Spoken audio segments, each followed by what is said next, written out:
Hello, Thomas with Hayden Home's customer service. Today I want to go over your sprinkler box. This is what your sprinkler box is going to look like. It's going to be similar to this. Sometimes they're a little bigger. However, they're going to have a green or black lid on them typically.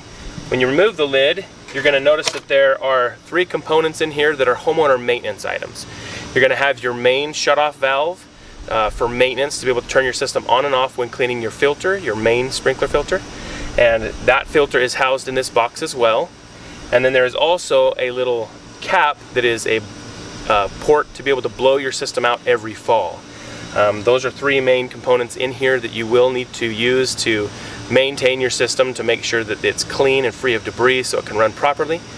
And then there is also a little cap on the end of your filter where you can remove, and you can hook up a valve to be able to have a hose to water with as well.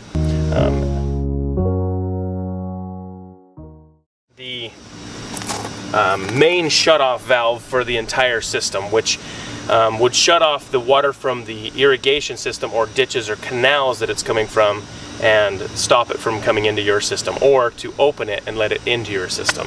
If you look directly under here, there's a white cap, and this is what they're going to look like.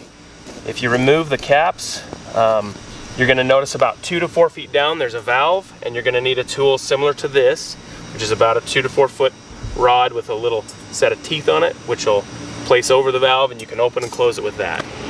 That is something you're going to need to use each year when you blow your system out or when you turn your system on to activate it. If you have any questions, please reach out to us at Hayden Homes. Thank you and have a great day.